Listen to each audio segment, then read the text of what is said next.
Olá, pessoal. Nós estamos aqui fazendo o nosso primeiro podcast aqui do ano de 2026. Meu nome é Carlos Guedes, eu sou presidente da Comissão dos Juizados Especiais da OAB-RJ. E a gente veio aqui bater um papo com a queridíssima Cláudia Serpa, membro da comissão, professora, advogada. Se a gente for falar o currículo dela aqui, a gente vai acabar o podcast inteiro falando sobre o extenso currículo dela. É um prazer estar aqui, né, iniciando esse bate-papo. A gente vem falar aqui sobre as oportunidades, né, para o jovem advogado, para aquela pessoa que não sabe onde vai ter ali o seu primeiro contato com um processo. E gostaria aqui de saudar aqui minha amiga Paula Batista, ela é secretária adjunta da nossa comissão. Paulinha, vou passar a palavra para você fazer as suas considerações iniciais. Tá contigo, minha amiga. Bom dia, Carlos, bom dia, professora Cláudia. Primeiro dizer que é uma honra estar aqui nessa mesa com o Carlos, ao lado do Carlos e da professora Cláudia, que foi minha professora em diversas oportunidades, até na preparação do exame de ordem. E estar aqui com ela hoje, sim, estou extremamente lisonjeada.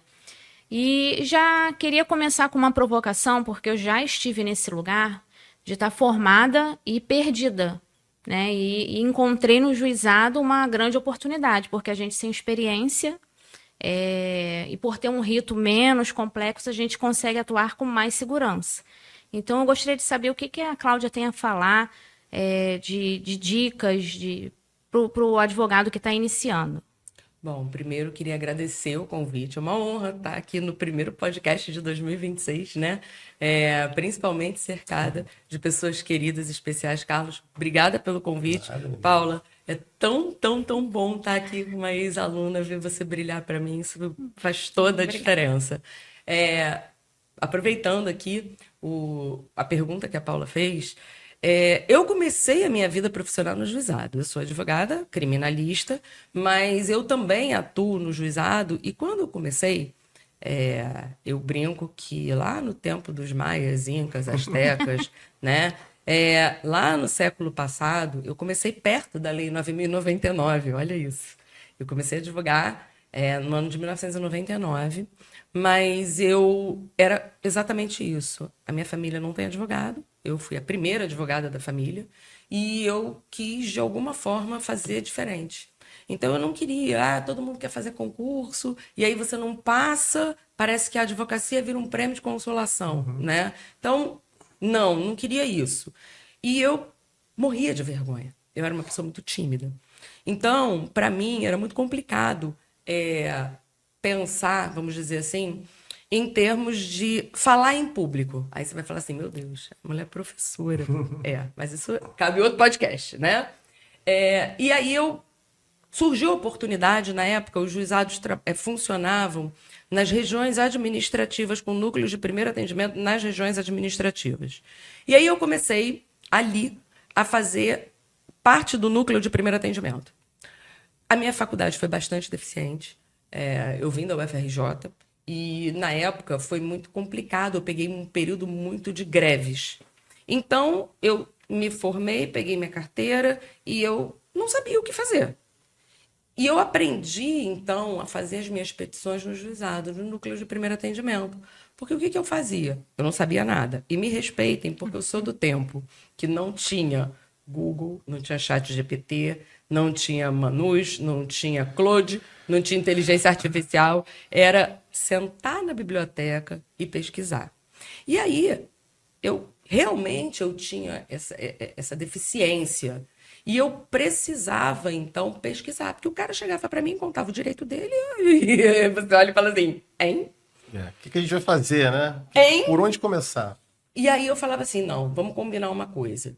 Eu anoto a tua historinha, eu levo para casa e eu vou montar a petição. Isso me fez aprender a peticionar. Então, eu ia para manuais de petição e eu estudava os manuais de petição e ficava ali, apresentava as minhas iniciais. E eu comecei a trazer público para isso.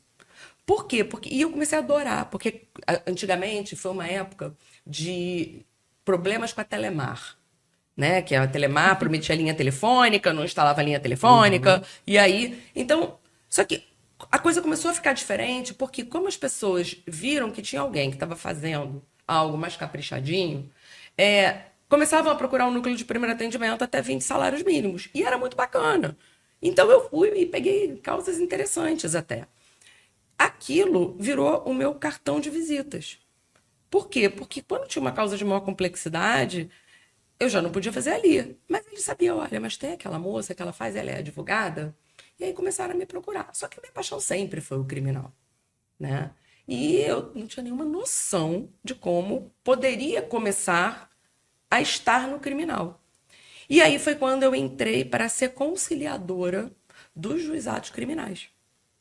Então, era a forma, de novo, que eu pensei assim, é a forma que eu tenho contato e a forma que eu tenho de conhecer como isso funciona, porque eu não tinha a menor noção. E a lei ainda estava tentando se encontrar, né? Eu estou falando de 1999, a lei é de 95. A lei ainda estava tentando se encontrar. Então, eu lembro que eu fui funcionar como conciliadora. Funcionei como conciliadora por 2 anos no criminal e no cível. Porque aí depois eu comecei a querer ver o que acontecia, né? Eu fiz a petição inicial e agora vai fazer o quê? Então, no cível, eu fui funcionando como conciliadora. Então, assim, num primeiro momento, você que está completamente perdido, eu acho que integrar a comissão, né? Eu acho que só é lembrado quem é visto. Exatamente. Então, você Verdade. integrar a comissão já é importante. Porque ali são as oportunidades que são criadas. Você vê, se a Paula não estivesse na comissão, é um exemplo clássico. Se a Paula não fosse uma pessoa presente, talvez ela fosse mais uma aluna, sabe? Só que hoje, quando tem alguma coisa no meu escritório, eu lembro que a Paula existe. Então, só é lembrado quem é visto. O Carlos é uma pessoa presente. Quando tem uma oportunidade, quem eu lembro? Do Carlos. É claro, a gente não vai entregar um cliente, confiar um cliente, porque a gente não pode ter tudo, aos nossos inimigos. Então, sim, a primeira dica é busque uma comissão que você se identifique. E eu vejo que para quem está começando, o juizado é interessante, porque você cria espaço para você, dentro da advocacia, conhecer e, pelo rito simplificado, você conseguir até criar uma desenvoltura, né? Em audiência, em oratória, nas próprias petições e o fato de não ter custas, né? Então, Exatamente. isso é ótimo, né? Verdade. Não. E como você falou, é importante, assim, o primeiro ponto que você falou de destaque para a advocacia, a gente dá um recado inicial que até eu vou reiterar, estejam na OAB. Isso é fundamental até para a gente conhecer como é que funciona a ordem, né? Porque a prática da advocacia, além, é claro, da gente sentar, fazer a elaboração das peças, o atender o cliente, enfim, ela vai além disso. A gente tem que também pensar de uma forma um pouco institucional, entender como é que funciona a ordem, até mesmo por conta dessas oportunidades. E você, na ordem, na OAB, você vai estar conhecendo as comissões, que no caso a gente tem a comissão dos juizados, que a gente, né, atua em alguns segmentos, como cível criminal, fazendário, violência doméstica e familiar e o juizado torcedor. Nós temos 5 segmentos. Então, você olha quantos campos de visão, né? Eu não digo de atuação, mas quantos campos o advogado e a advogada pode, né, estar ali se conectando com outros profissionais. E a nossa comissão ela é muito plural, com diversos profissionais, advogados de empresa, advogados da parte autora, advogados de réus, enfim. A gente tem um time maravilhoso, então a gente tem uma troca de experiências muito legal. Mas vamos lá, com relação a gente conhecer ali o campo, acho que é muito importante também para a gente fazer até uma diferenciação. E quando a gente dá o nosso pontapé inicial, acho que é muito importante conhecer onde a gente vai pisar, né? E acho que a gente hoje tem uma gama de possibilidades com a internet de poder conhecer melhor as jurisprudências, as decisões. O que você acha dessa análise desse campo, né? Para onde eu vou? Eu vou para a vara civil, eu vou para os juizados, porque os juizados eles são um rito mais simples, mais simplificado, com a Lei 9.099. Como é que a gente pode extrair o melhor da Lei 9.099 e aplicá-la na prática, com relação até mesmo à questão da prova, etc.? Na verdade, quando você fala do juizado da nossa comissão, né, que eu faço parte, como o Carlos falou, a gente tem cível, criminal, torcedor, violência doméstica e previdenciária. A fominha aqui é do cível, criminal, violência. Eu estou no estudo previdenciário, né? Mas E o torcedor também. Do torcedor, exato. Na verdade, o meu maior é o do torcedor, né? Meu segundo é violência doméstica e, por fim, o juizado criminal mesmo. E o que eu vejo é que, muitas vezes, Hoje existe aquela necessidade que muitas pessoas falam assim, não, tem que nichar, tem que nichar, tem que nichar. Concordo que você tem que nichar. Até porque o clínico geral, meu pai que diz, quem é bom em tudo não é bom em nada. Não é nada. Né? É claro que você tem um ramo de especialidade. Eu tenho meu ramo de especialidade. O meu ramo de especialidade é o criminal. Mas se você virar para mim e falar assim, será que você faria uma ação no juizado? É lógico que eu faço. Será que você faria? Tanto que eu tô nos 4 dos 5 que existem. E isso acontece por quê? Ah, não, mas espera aí, você se formou no século passado, mas eu já vim do nada. Né? Então, é sempre importante lembrar que a gente está sempre aprendendo. E como? Uma dica que eu sempre dou, é sempre importante para aquele que está começando ter a humildade de assistir às audiências. As pessoas não têm essa humildade. Então, eu, quando vou fazer uma audiência, por exemplo, se eu sei que a minha audiência é no, sei lá, 4º juizado, eu no dia anterior, eu vou para lá. Audiência pública. Eu sento e vou assistir. Exato. E vou com a tranquilidade dos ignorantes. Ah, Cláudia, mas todo mundo te conhece. Não conhece nada. Ah, e quem é você? Ah, eu quero assistir. Audiência pública, gente. Isso. Então, é uma forma que você tem de quê? De você sentir como é que aquela vara está funcionando. E você sentir o juiz. Você sentir se convola a audiência, se não convola. Se ali você vai ter apenas um juiz leigo, se é o togado que vai realmente fazer, né? Então, tudo isso faz diferença. Você vira uma figurinha conhecida, né? Então, você estar presente, se fazer presente de novo. Você se fazer presente, você estar presente, isso é muito importante. E você conhecer o teu campo de batalha, digamos assim, é essencial. Você não vai lá no inimigo sem você nunca ter chegado, no mínimo, para ter ideia de, pelo menos, como as partes sentam, né? É importante, porque quando eu brinco, pelo menos quando as partes sentam, porque você que está começando, você nem isso você sabe. Fica perdido. Você fica perdido, mas eu vou ficar na direita, eu vou ficar na esquerda, e agora? Mas aqui... Aí você... Então, você precisa estar ali em campo para você entender como é que aquilo vai desenrolar. Então, eu vejo, sim, aproveita que a audiência é pública, e eu falo isso para os meus alunos que estão se preparando para a OAB. Não tem estudo melhor do que o que você vê na prática. Então, às vezes, uma tarde de audiências te poupa, vamos dizer assim, 3 dias de estudo. Porque o que você vê na prática, você não esquece.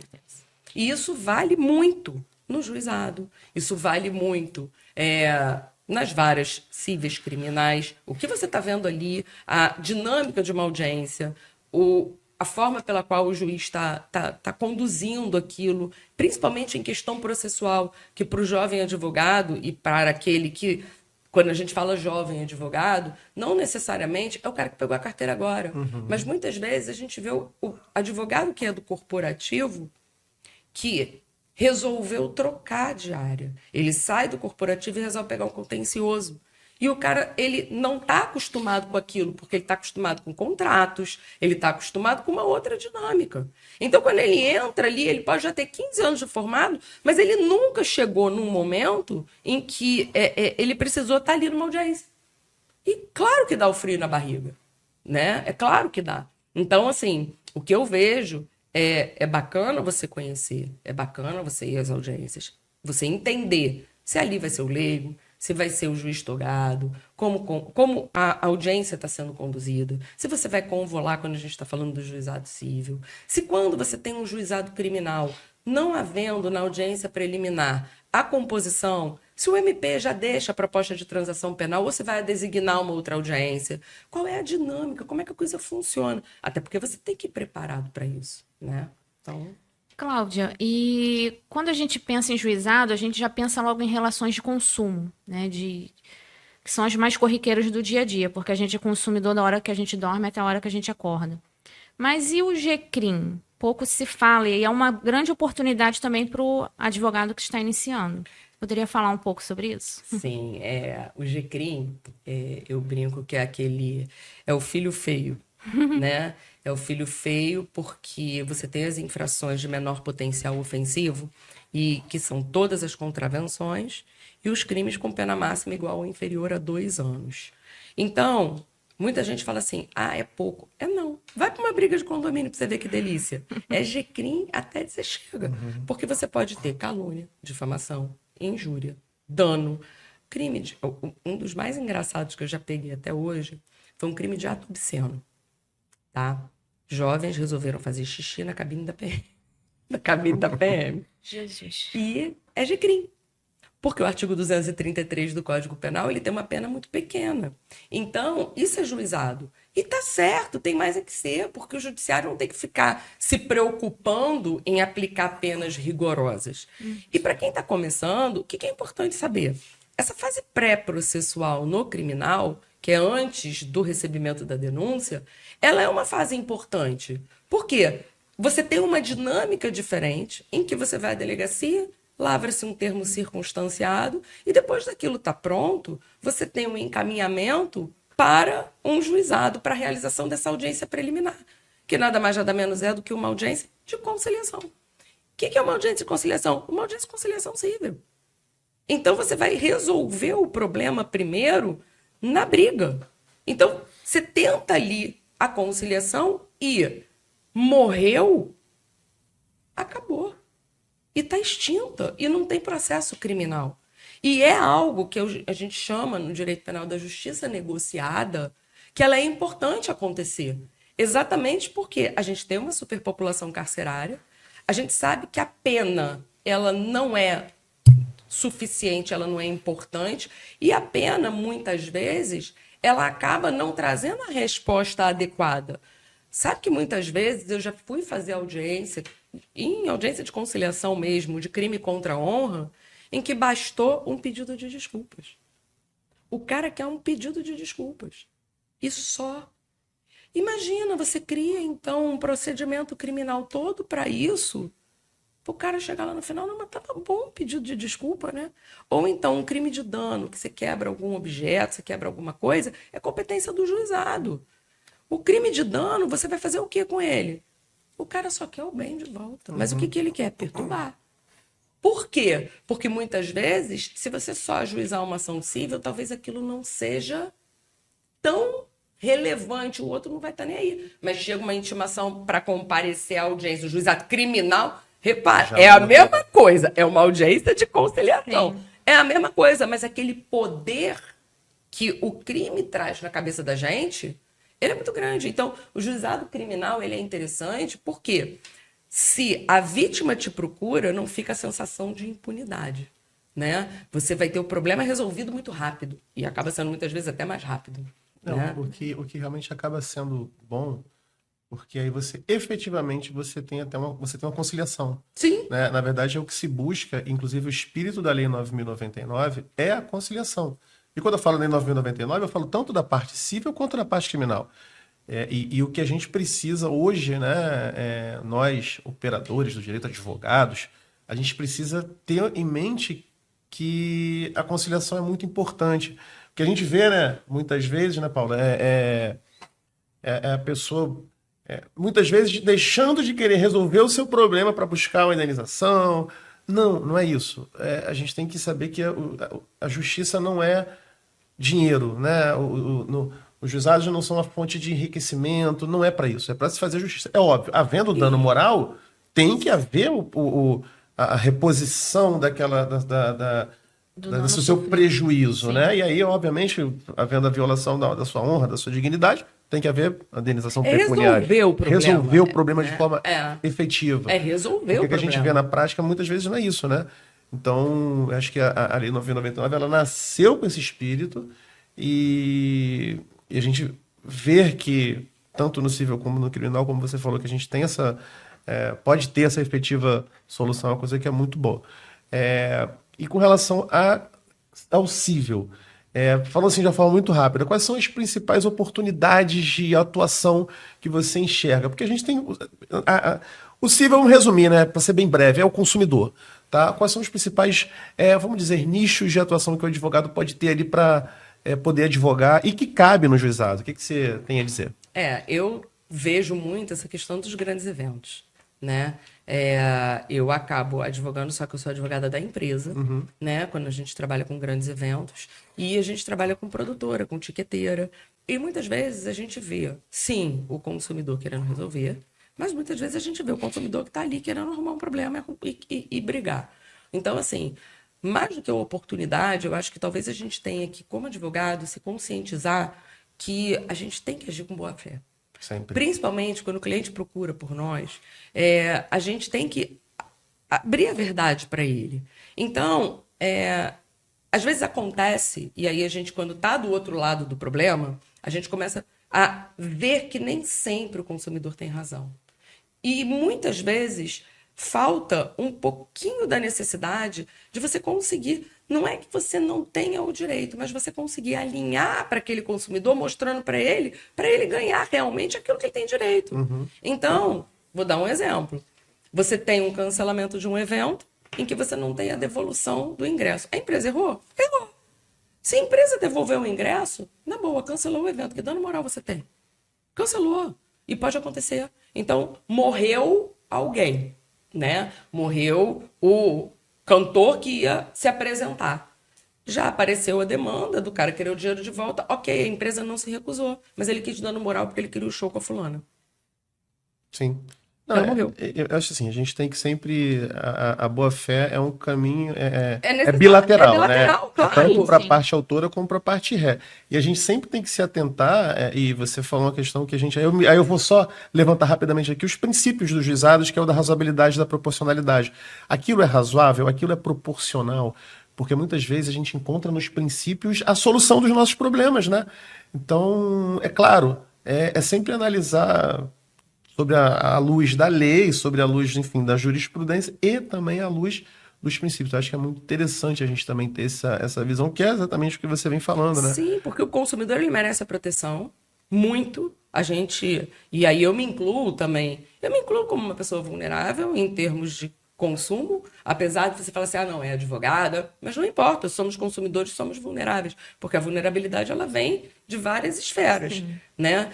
Mas você, muitas vezes, trazer uma situação de má fé, você acaba enfraquecendo quem merece ser protegido. O advogado tem que ser o primeiro juiz da causa. É o primeiro tem que fazer juiz da o filtro. causa. Ele tem que fazer o filtro, ele tem que ter escutativa e ele tem que falar assim, amigo, não, é melhor não. E é o que, infelizmente, vem acontecendo com a lei de violência contra a mulher. O volume de denunciação caluniosa hoje que existe faz com que a gente tenha uma perda de credibilidade na lei. O que a gente não pode jamais, porque é uma lei importante. Ela precisa proteger a mulher. É a mesma coisa. A gente precisa, o Código de Proteção e Defesa do Consumidor, ele precisa proteger o consumidor. Só que muitas vezes o mau uso dos instrumentos acaba trazendo tal do mero aborrecimento que ninguém está afim de receber a sentença de mero aborrecimento. Com certeza.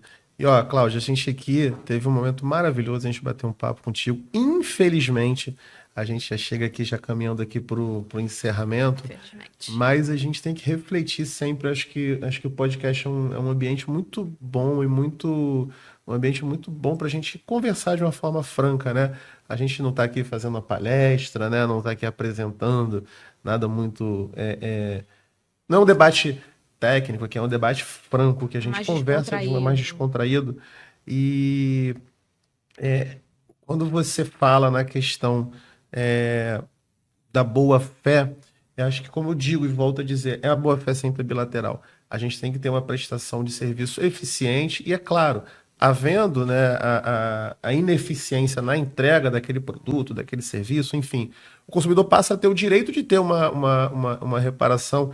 E, é claro, agindo dentro da boa-fé, agindo de forma clara, correta, transparente. A gente tem que ter esse espírito. A lei busca essa boa-fé. Enfim, a boa-fé também vai para o Código Civil, mas aí a gente já vai para outra esfera aqui. Enfim, mas, ó, eu queria aqui deixar aqui o nosso agradecimento, né, por esse bate-papo maravilhoso. Eu queria aqui rapidamente passar para você para suas considerações finais. Também aqui abrir para a Paula falar rapidamente aqui também suas considerações finais, Paula. Quer passar para a Paulinha primeiro?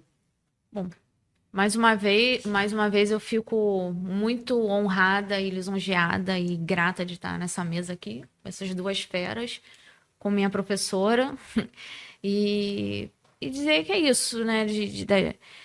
Vejam o juizado como uma oportunidade. Eu já tive nesse lugar de iniciar e estar perdida, mas busque a OAB, busque as comissões, esteja ao lado de pessoas grandes, que você também vai crescer. Passo a palavra para a professora Cláudia. Agradeço a vocês, e eu quero deixar um recado final aqui para quem está assistindo. Exerça a escutativa. O teu cliente está do teu lado. Ele está do teu lado no assento de avião. Ele está do teu lado numa fila do hospital. Ele está do teu lado no cinema.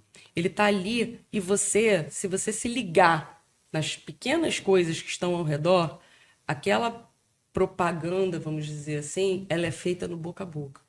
A pessoa procura e você não vai advogar para o teu inimigo. Você vai advogar para os teus amigos, você vai advogar para as indicações.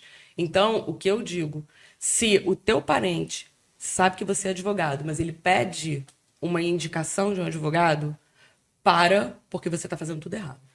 Então, é você que tem que mostrar que você está ali. Então, enxergue. E se ele te pedir uma indicação de advogado, o que você vai fazer? Eu faço. E faça. Faça porque você vai conseguir. Legal, legal. É isso, pessoal. Já chegando aqui no final, eu gostaria de deixar aqui os nossos agradecimentos mais uma vez e já deixar aqui o convite para um próximo bate-papo, Cláudia, que você já está aqui intimada pessoalmente para comparecer no próximo podcast. Então é isso, pessoal. Encerrando aqui e agradecer aqui, Paula, Cláudia, Serpa, por esse maravilhoso encontro e deixar aqui muito obrigado a todos e todas que estão aí nos ouvindo. Um abraço, pessoal.